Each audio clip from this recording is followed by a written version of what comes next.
Hello, everyone. Thank you for being on the call tonight. Roger Drummer is joining us to talk about food and cancer, how you can actually eat well to help combat cancer. So, Roger, you're online with us. I am. Great. We had a little bit of technical difficulty getting you there, but we got you online. And interesting, I've been working with Roger for the last 10 years or so. We've got a company called HerbWorks.com, and Roger specializes in stress and brain essentials. And over the years, I've known Roger and his eating habits and so forth. And prior to meeting Roger, I thought that I ate well. I tried to eat the best that I could. Didn't eat a whole lot of fast food, even though I'd sneak it around once in a while. And even though I knew fast food was bad for me, I thought that I was eating good when I cooked at home and was eating the way I did. It wasn't until actually Roger stayed with me one time. I was living in Las Vegas, and he was living in Ohio. Excuse me. And we were trying to put the company together initially, and I started to watch Roger's eating habits, and I was blown away because he ate extremely clean, no pesticides, no GMOs. I think, Roger, at the time you were a vegetarian, even though you eat a little fish now, I know. But I know that you ate extremely clean, and I didn't pay a lot of attention to things like that. So you're in for a treat tonight because I've learned from Roger over the last several years on what it really takes to eat well, and he's going to go over a lot of that tonight. So, Roger, why don't you enlighten everybody, with the knowledge that I've had the benefit of listening to over the last several years. All right. Well, thank you. Tonight, we're talking about starving cancer, the ultimate food fight. And the first thing I want to say, though, before we get started is that, cancer is a huge topic. I mean, you could literally have one of these talks that goes on for days and days and days. It's so complicated. But the beauty of what we're talking about tonight is that there is something you can just do at home. And there's something that you can do that's a great preventative. It's something, the same exact thing you can do if you have cancer, and even if it's beginning or advanced. This basically what we're talking about tonight with fighting cancer with food is something that anybody can incorporate into their diet. Depending on your own situation, how much you want to put into it, how much time you want to invest, how much, you want to really get into it. But I suggest that everybody pay attention to incorporating a lot of this into your diet, because you know what the reality is that right now the cancer rate for America is 1 out of every 2 people. So if you don't have it now, chances are you could be getting it. The reality is that it's also a disease that no matter what you do, you could come down with it, because it's not always something that you've done wrong yourself. It's something that shows up. It could be something you were exposed to when you were 20 years old and now you're 50 and it shows up. You just don't know. It could be something you were exposed to or did when you were 7 years old and now you have it. Some cancers just take that long to develop. And so it all depends on your occupation. It all depends on your emotional state. It depends on so many different things. But the great thing, again, about tonight is we're going to be covering things that you can do on your own. A lot of what I'm going to be talking about tonight is something called angiogenesis, which is the process by which your body grows new blood vessels to feed tumors. And so this is a natural process of your body, by the way, not just with tumors.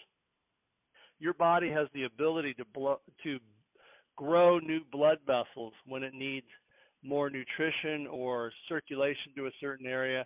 For example, when a woman has a menstrual cycle or she gets pregnant, all these things involve the process of angiogenesis, growing new blood vessels for blood supply. But your body also has the ability to regulate that. And that's what we're talking about tonight, regulating the process of angiogenesis, because what they found out lately in, last 10 years in cancer is that we are always developing minor little tumors continuously in our body.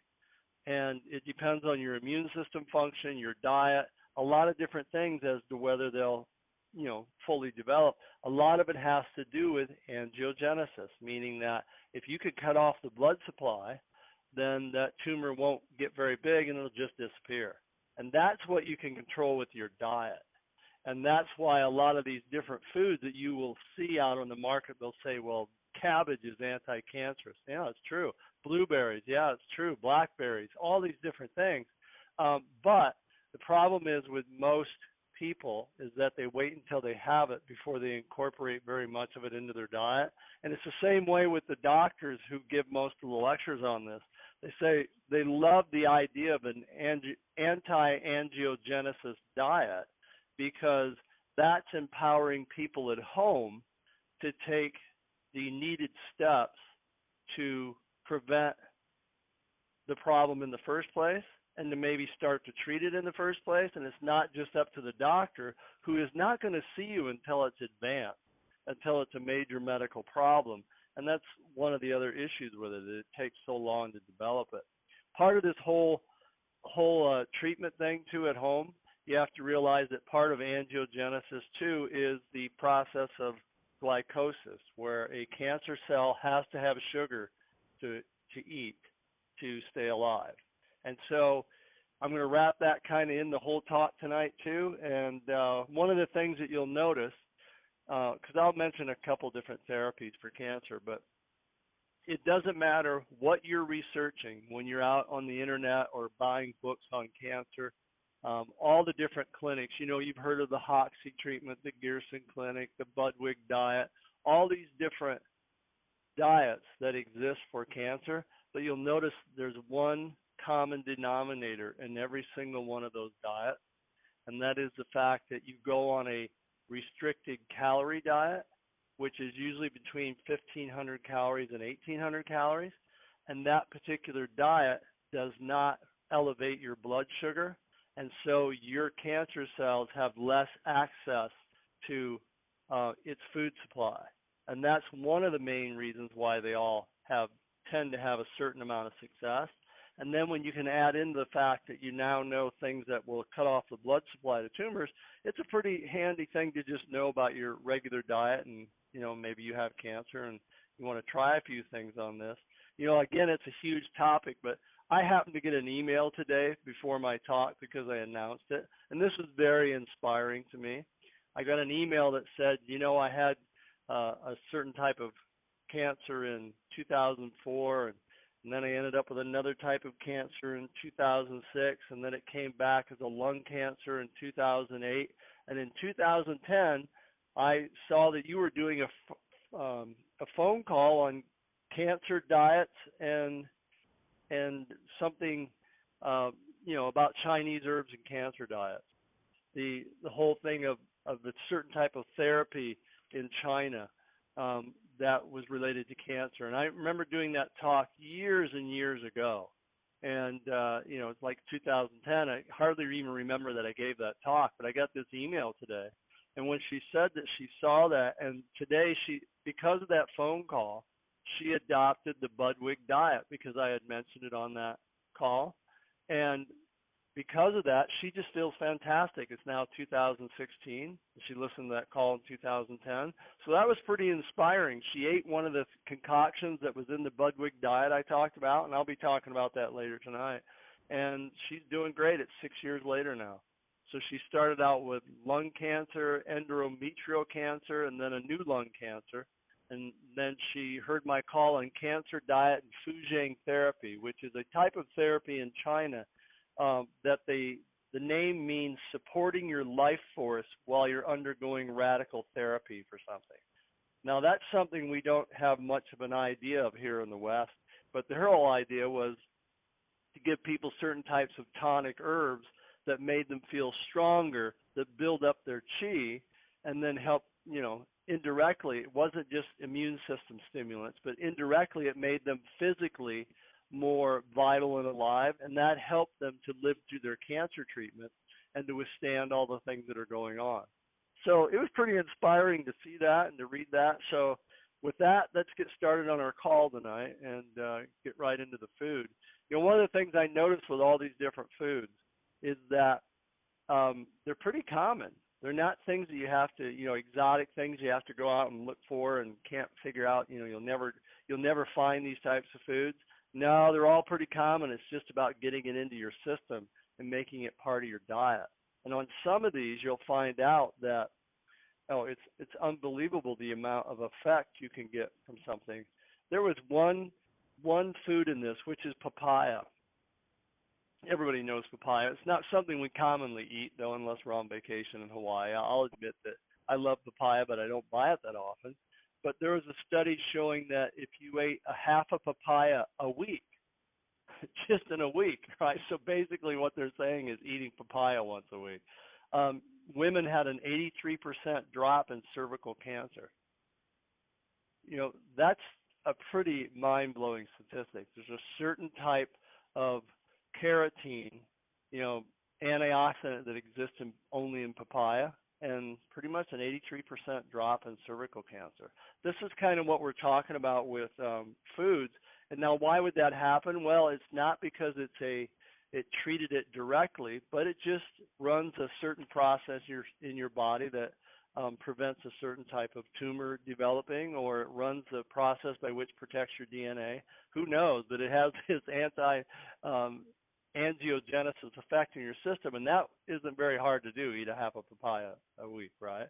But it's the mixture of all these different foods and getting them into your system. I read last week, which is very fascinating to me, that parsley in Russia, they did a study showing that parsley was just as effective or more effective than several types of chemotherapy. Wow. Now think about that. Now I'm pretty sure you have to do a lot of parsley, but incorporating it in your diet before you actually have a cancer, you don't have to eat that much. Now I'm sure if you had a cancer and you wanted to use parsley, you'd probably want to juice it and be drinking about a head of it every day, which can be quite an interesting adventure. But the reality is, it's having chemotherapy is an interesting adventure too, I'm sure, for a lot of people. So it just depends on how much effort you want to put into helping all these things along. So the whole idea of angiogenesis, the idea that tumors cannot grow larger unless they have new blood vessels, was actually put out there by a Dr. Folkman back in the 70s. And so he realized, doing studies with animals, that all tumors needed a blood supply. And when they develop a blood supply, the actual capillaries and things that are supplying that tumor with blood are very fragile. They're not like what we think of as our arteries and veins and things that are feeding major parts of our body. They're actually new growth, and they're very fragile. And so if you could disrupt them with food, then it's easy to disrupt them because they haven't been there that long, right? And it's easy to interfere with the process when it's all new. And this came about now, the idea of the foods and getting involved with eating foods that have an effect on this, and all the studies they've now done on it, right? And so what they found is that there's just certain things that are typical in your diet that we all know about, like one of them, broccoli, cabbage, cruciferous vegetables. Almost every single one of them is on the list of foods that interfere with the blood supply to tumors. Now, it's not that difficult to incorporate one of those foods almost every single day in your diet. I mean, it's at least not that hard to do it 3 times a week, right? And, it's not that hard to make that part of your diet. And once you do, after a few months, it just becomes habit. Now maybe you're eating it 3 or 4 times a week, and it's just one of those groups of foods that are so amazing for you. Another one is green tea. They have studies that show that, just having a cup or 2 of green tea a day has a mind-blowing effect on lowering your incidences of cancer, and of all different types. 1 cup a day of green tea was shown to lower your chance of getting colon cancer by 37%. I mean, that's just 1 cup of green tea a day. Now, they did suggest that you let your green tea bag sit for a long time, like 5 minutes, because the active ingredients in that take a lot longer to soak out than the caffeine does.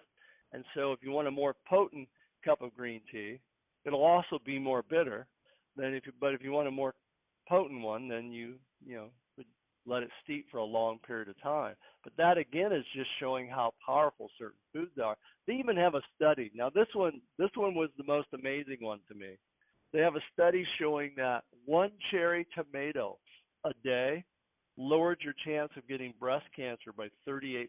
Now, this was a study done with tens of thousands of women, right? 38%.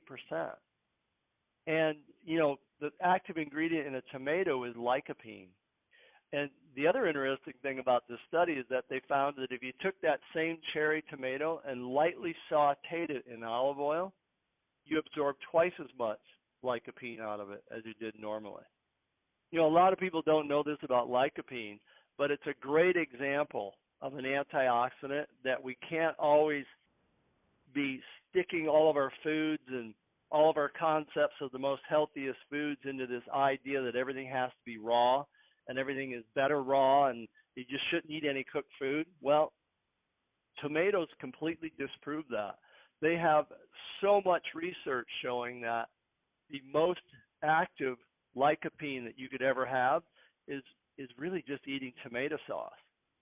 And this is why, actually eating a pizza gives you an incredible amount of lycopene, although I wouldn't recommend it if you're really sick because there's so much fat and other stuff in it. But the reality is most people don't realize this about lycopene, and it always makes me laugh because, I'm into supplements. Everybody, lycopene is one of the most incredible beta-carotene type of antioxidants for your prostate, your reproductive system, your lungs. And one of the reasons why is that same reason because, lycopene withstands heat. So for smokers, it's a really important thing for their lungs. It's not damaged as easily or used up as much by heat, which is what smoking produces in your lungs.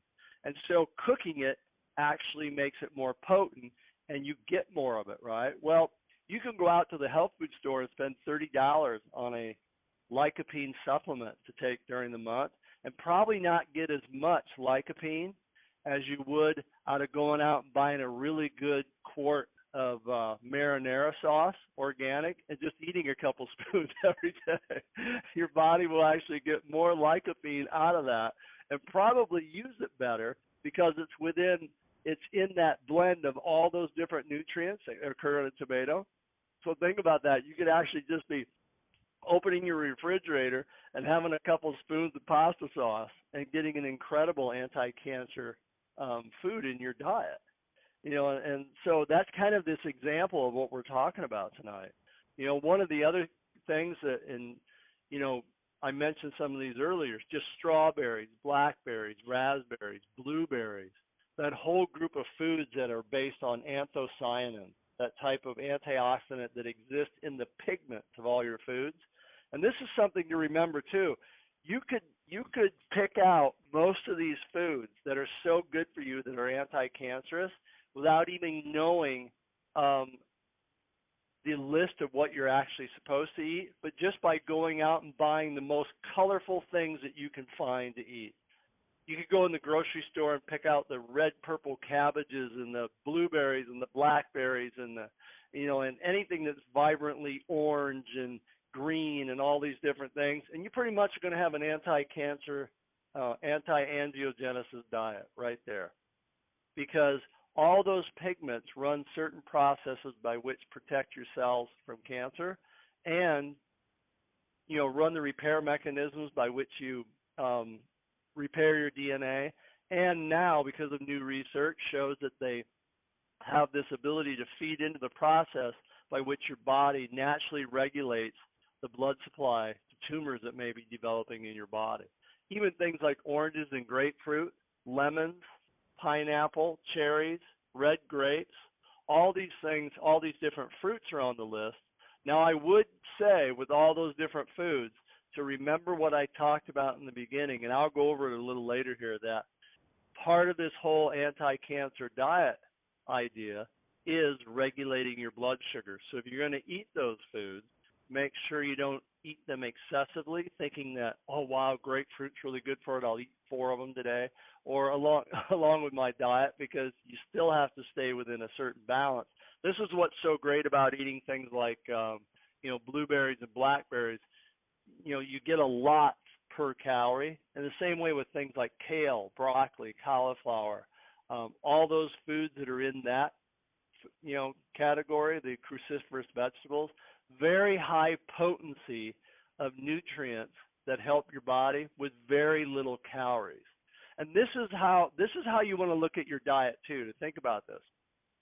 With all these different foods I'm going to go over tonight, is that you you come up with a diet based on these foods, and you look at how you can get the most amount of plant food into your diet, because most of these things are plants, right? Plants and spices, different things in your diet.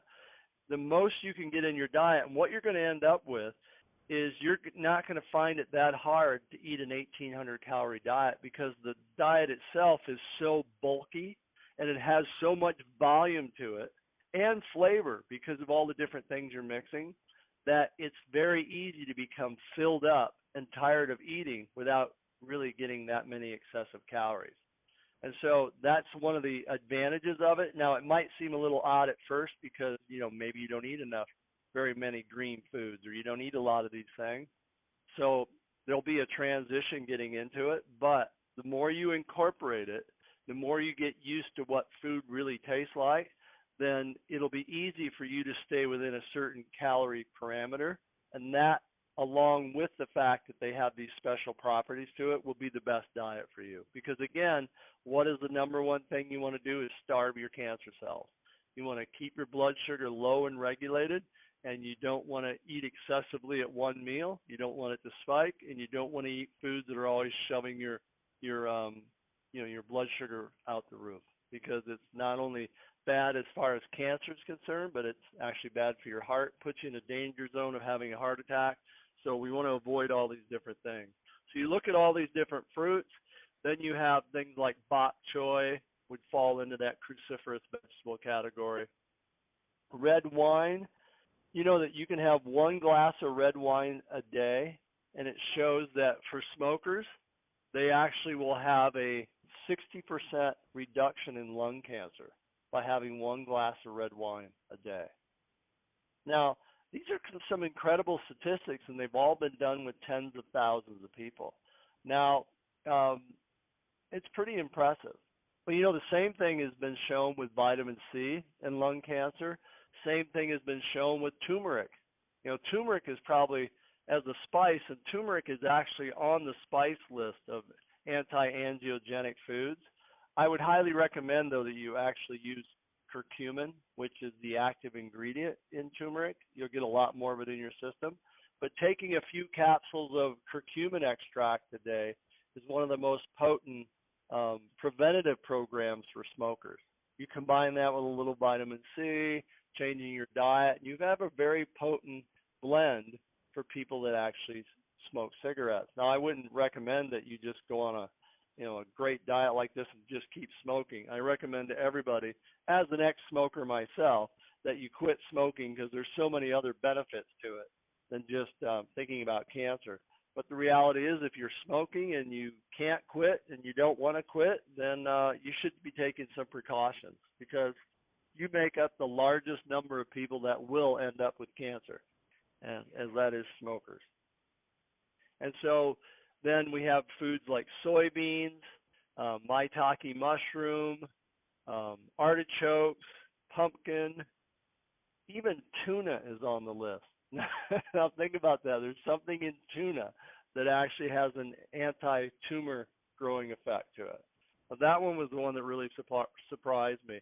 But that I want to talk a little bit about, well, let me go through the rest of the list here. Parsley, garlic, tomato, olive oil, grapeseed oil, dark chocolate, spices like turmeric, nutmeg, licorice, lavender. All these things have an anti-angiogenesis effect. I want to point out a few of them, though, because the other week we did a call on coconut oil, and we mentioned olive. Well, olive oil is on the list of foods that you could be incorporating into your diet every day. We now know it's good for your heart, it's good for your brain, and it's good for shutting off the blood supply to tumors. Now, again, go out and buy yourself a really good olive oil, something that really is, extra virgin olive oil, and that has some color to it and some really good flavor. I happen to live in a town with a Trader Joe's, and they have 3 or 4 different olive oils that are excellent for very little money compared to what most olive oil costs. You can get a good bottle of olive oil, 16 ounce, for $6.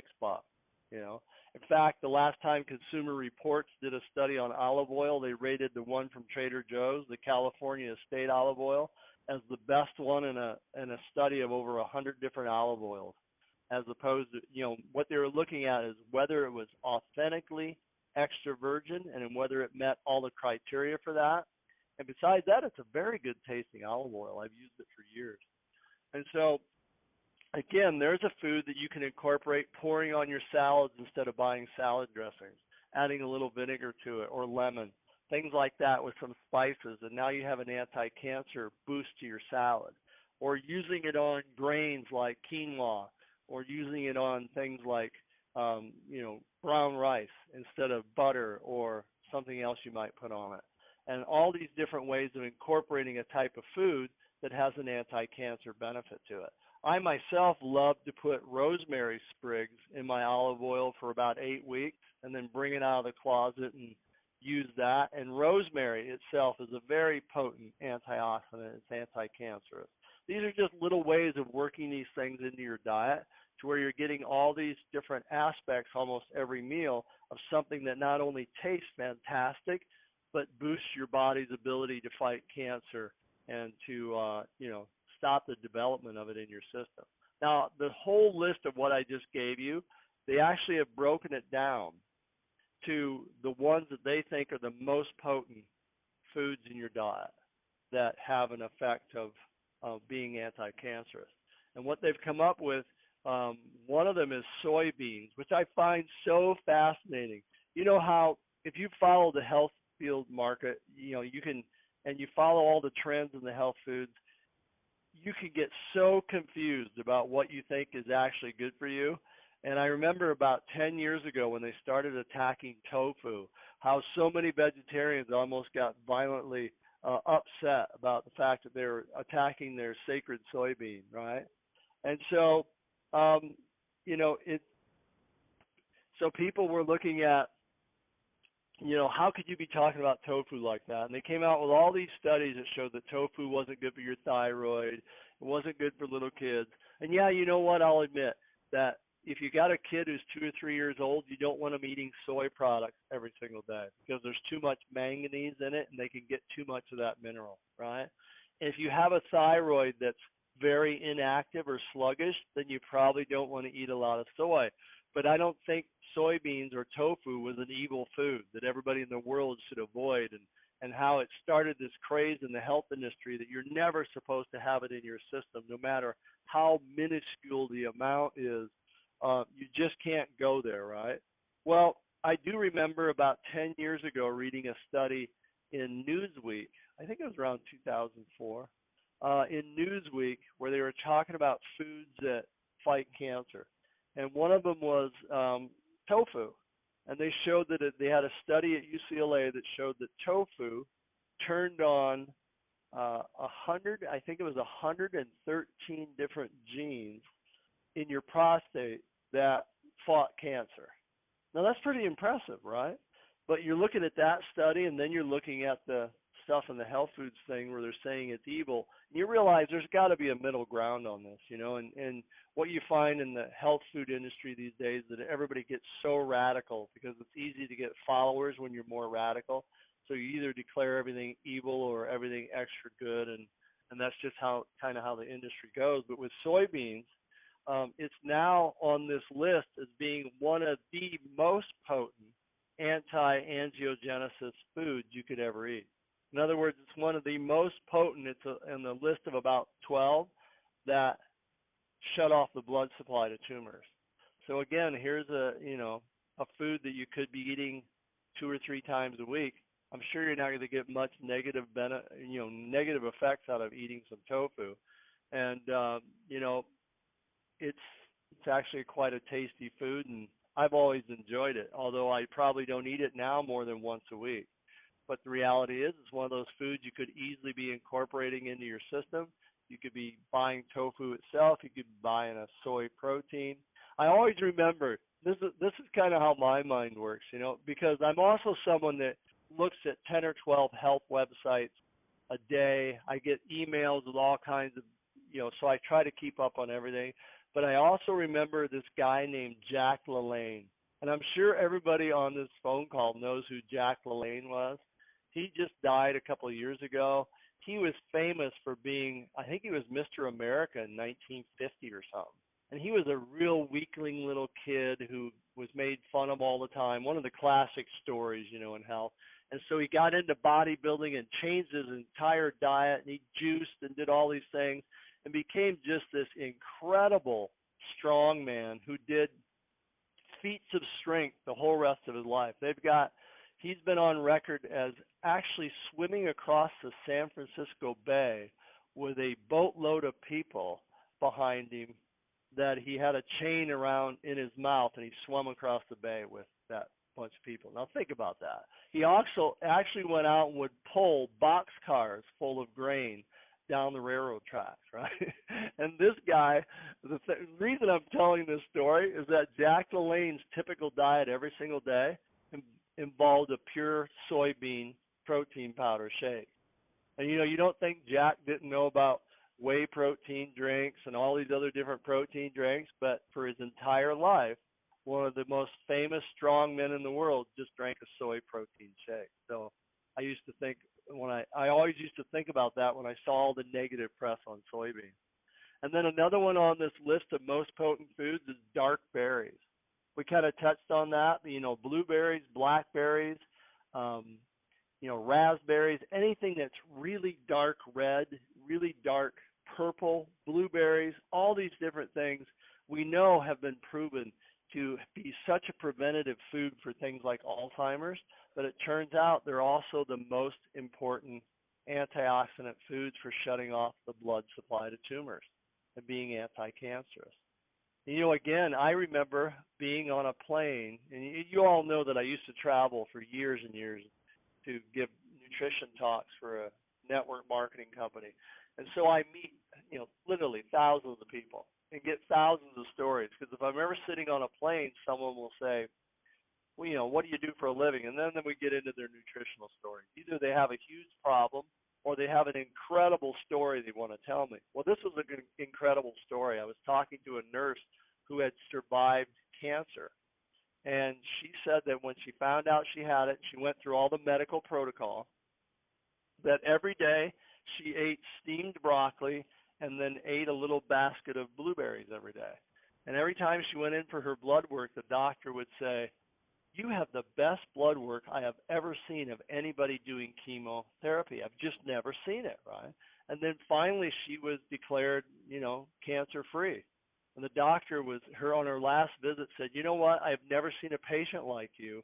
How did you do it?" She goes, "I started to tell him, and I didn't get into it for like more than a minute. He looked at me and said, 'I don't have time for that.'" And he walked out of the room. So think about that. That was probably 12 years ago. It's been a long time, right? But he didn't have time for it. He didn't have time to hear about how one of his patients, out of everyone he's ever seen, had the best blood work and survived her treatments and came out of it as a perfect patient. He didn't have the time to hear it. But think about the fact that all she did was incorporate blueberries and broccoli. And it's not just the one thing that you think of one ingredient in broccoli, but broccoli detoxifies your liver.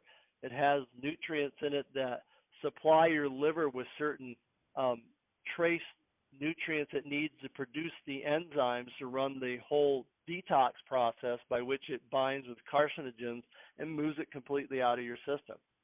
Just the same way that all cruciferous vegetables do. The kale, the bok choy, the chard, the Brussels sprouts, the cabbage, all these different things. It has certain nutrients that just supply your body with what it needs to run its own defense mechanisms. And that's what's missing in most people's diets. The ability for your body to turn on its own innate intelligence and fix itself and protect itself. And so, again, that's what we're really talking about here tonight. How do you turn that on? How do you eat certain foods? Well, so another one on this list is citrus fruit. And I mentioned that earlier. There's nutritional supplements and there's entire protocols set up on just using certain types of citrus pectin as an anti-cancer program. The spice cumin, which is normally used in Mexican food, and one of the few spices that I will never be without in my own house because I use it 2 or 3 times a week making Mexican food. Artichokes, which is not a common food that we eat, but artichoke has one of the, again, most potent liver detoxing antioxidants in it that exist in the entire plant world, is an artichoke extract. And so there's certain products out on the market that are just basically artichoke extract for, your liver health. But again, you could use some of that. You can incorporate artichokes themselves. Tomatoes, we've gone over. Lavender. Lavender is not something you can normally get in your diet, although it's part of herb de Provence, which is basically a French version of Italian seasoning. Papaya, parsley, red grapes, green tea, and celery. One of the most famous juices that you could ever do for, as an anti-cancer angiogenesis juice is celery, parsley, and cucumbers. Makes an incredible juice. So these are just ways of getting these things into your diet every day. And remember that it's about how much your body gets that promotes its own natural state of health and its ability to heal and fix itself, and how much you put in it that has the opposite effect, a negative effect, which robs your whole body of its energy to actually move toward healing itself.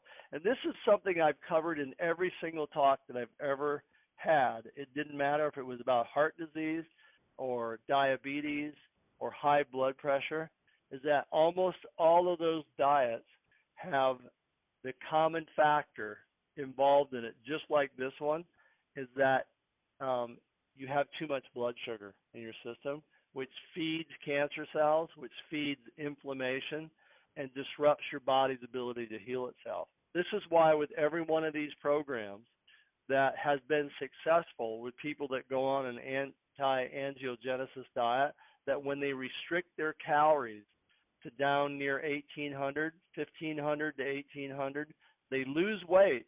They will lose 10, 12 pounds in the first few months they're on it, but that's the range that you want to be in to where you'll start to really reap the benefits. And if you could do that for 5 months, I was watching one of the sites I was on researching, it shows that if you do it for 5 months, this really takes hold in your system.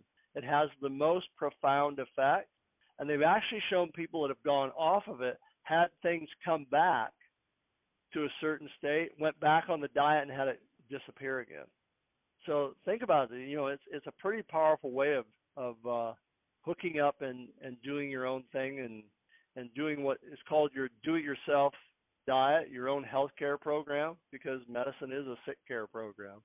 And so all these things can be incorporated. If you look at every society around the world that has the most centenarians in it, it doesn't matter if it's Okinawa or off in the Himalayas or wherever you want to look in the world, the most people that live to be over 100 years of age, and you look at what's actually the common denominator with all those, and you'll find out that none of them overeat.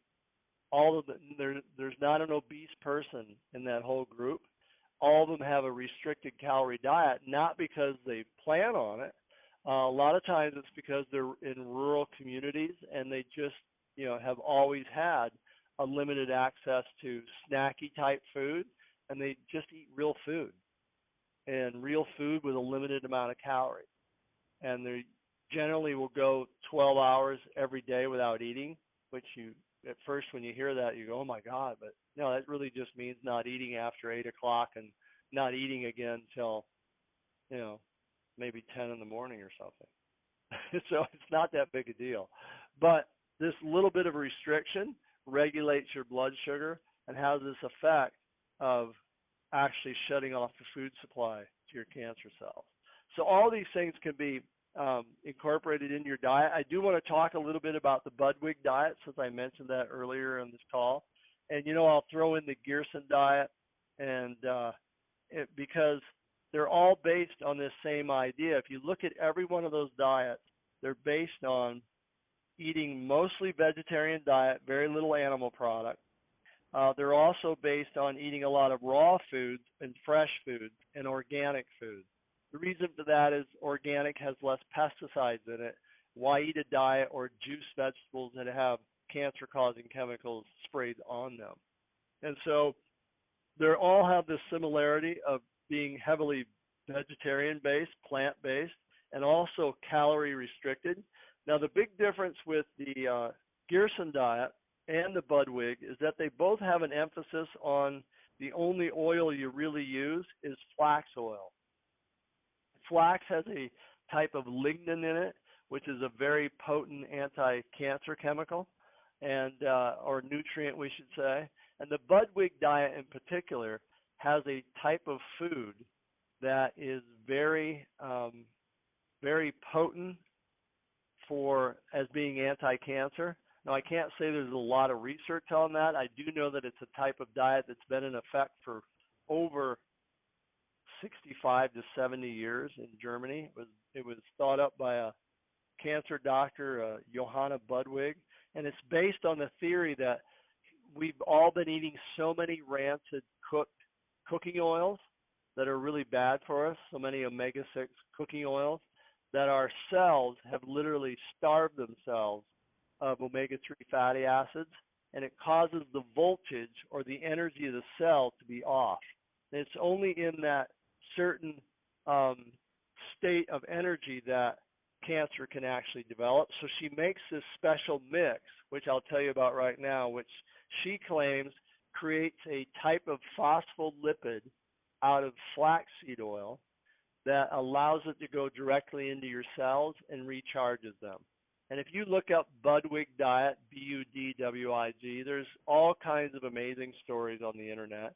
You'll have to take them for what, I can't vouch for them because, it personally didn't happen for me. The person that wrote me the email today, though, has been on that for 6 years and has great success with it. I've eaten it myself. I think it tastes pretty good. I like the taste of flax oil. But what you do is you take approximately 4 to 5 tablespoons of cottage cheese, which was her original recipe. I would personally tell you to use goat yogurt instead. I think it's much healthier, and you can get that at any health food store or Trader Joe's. Well, 6 tablespoons of that. You add 3 tablespoons of flaxseed oil to it.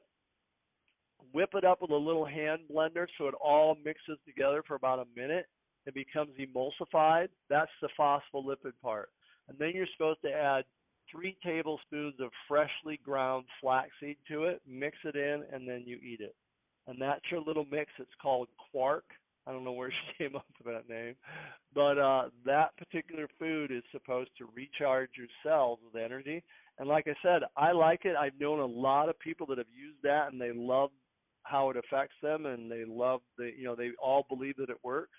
But I'm not on here to vouch for anything in particular. But I eat it myself, and I think it tastes pretty fantastic. And so that's kind of the idea, though, that you want to take away from not only this call, but all the different diets that are out there, is the fact that these things all are based on real food. They're based on getting a variety of real food and eating a mix of it and making it the bulk of your diet. And by what I mean bulk, is you want to make it the largest portion of your diet, because that allows you to easily have a calorie restricted diet without seeming like you're dieting, because you're going to be full all the time. You're going to eat a lot of food. You're just going to be eating a lot of plant food. And that's going to not only free your body up energetically to heal itself, but supply you with the nutrients it needs to fall right into this anti-angiogenesis diet where you're cutting off the blood supply to cancer. And when you combine that with eliminating sugar in your diet, raising the good fats in your diet, you're going to come up with this diet that literally will supply you with the nutrients needed to starve out the cancer you have and give you the best chance of having a diet that fits right into whatever other program you have to help you fight cancer should you have it. So I'm going to wrap it up there, Zach, and and call it a day in case we have some people who want to ask me questions. And All right, Roger, perfect. Let me just take this off recording. But before I do, if you want to keep in touch with Roger, you can always go to our website, which is HerbWorks.com. And I think for those of you who've been following us, you'll be happy to hear our new website should be up at the end of the month with a lot of great information. Actually, September 1st is our goal. So make sure that you write that down, HerbWorks.com. We'll have the podcast listed there as well. And you can also find these talks listed on iTunes. Just go ahead and do a search within iTunes for HerbWorks. If you search HerbWorks podcast and just Google that, you'll find several places where you can listen to these calls as well. So, Roger, let me take this off of record, and we'll open up the lines.